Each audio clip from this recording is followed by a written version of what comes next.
MLB Speedway Classic, historic baseball game at Bristol. Imagine a town of 28,000 residents that turns into a buzzing metropolis twice a year when NASCAR fans descend on its iconic racetrack. Now, picture the same town hosting a baseball game at that very same speedway. And not just any game, but one that shattered attendance records. Yes, Bristol, Tennessee became the unlikely epicenter of a historic MLB event in August 2025. And the story behind it is as fascinating as the numbers are staggering. But here's where it gets controversial. Was this a bold move to expand the game's reach, or a risky gamble that missed the mark on fan experience? Let's dive in. The MLB Speedway Classic between the Atlanta Braves and Cincinnati Reds wasn't just a game, it was a full-blown spectacle. With 91,032 tickets sold, a record for the sport, the event marked MLB's first regular season game in Tennessee and its boldest experiment yet in unconventional venues. But let's unpack the key takeaways and the questions this experiment raises. Weather? Don't bet on it. Eastern Tennessee in late July is not exactly a desert. Rain is practically a weekly ritual, and this event was no exception. 2 delays forced the game into a Sunday afternoon finish, leaving fans drenched and some unable to return for the resumption.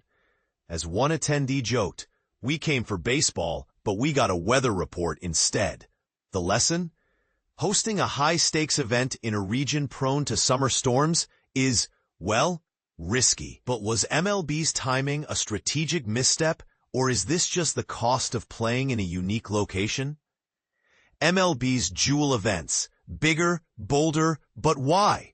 Since the 2016 game at Fort Bragg, where the national anthem was sung by a soldier and no celebrities were in sight, MLB has leaned into jewel events. Games held in historic, culturally significant, or simply jaw-dropping locations. London, the Field of Dreams, and even a Negro Leagues ballpark in Birmingham have all hosted these games. Each one pushes the boundaries of where baseball can be played. Bristol Motor Speedway, with its 150,000 seat capacity, was the ultimate flex. But this raises a question. Are these events about honoring the game's history, or are they just a PR stunt to grab headlines? Beyond the game, fan experience and community impact. MLB didn't just bring baseball to Bristol, it brought everything. Think celebrity performances, fan zones, local food trucks, and a full slate of community outreach. The league donated the temporary field to East Tennessee State University, and MLB's ambassador of Play Ball, James Lowe, led a youth clinic for over 200 kids. "We wanted to teach them to love the game, not just compete," Lowe said. But here's the twist. While some praised the event's inclusivity, others grumbled about the lack of connection to local culture. Was this a missed opportunity to celebrate Tennessee's roots, or a necessary trade-off for global appeal? Players' reactions, mixed emotions, mixed motives.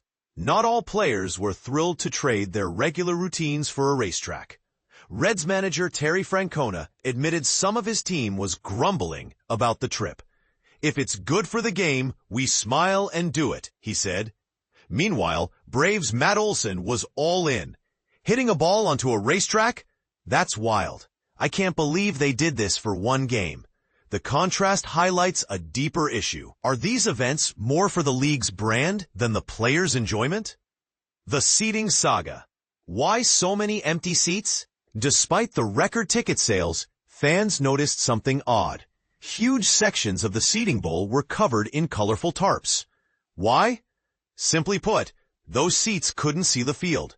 A racetrack's grandstand is perfect for watching cars zip past, but baseball requires a different vantage point. MLB stopped selling tickets at 90,000 to avoid the same sold-out backlash that plagued smaller venues in the past. But was this a smart move, or did it leave fans feeling cheated of a full experience? Merchandise. Love the look, hate the price. Let's talk about the souvenirs. The fusion of racing graphics and baseball logos made for eye-catching gear. However, the price tags? Not so eye-catching. A shirt and cap combo cost $169, enough to buy a season ticket for a minor league game. One fan muttered, "I'd rather spend that on a car than a t-shirt." Is this the new norm for MLB's premium events, or is it a line too far?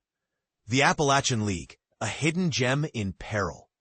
While the spotlight was on the Speedway Classic, the Appalachian League, a 10-team summer circuit for college players, was quietly thriving.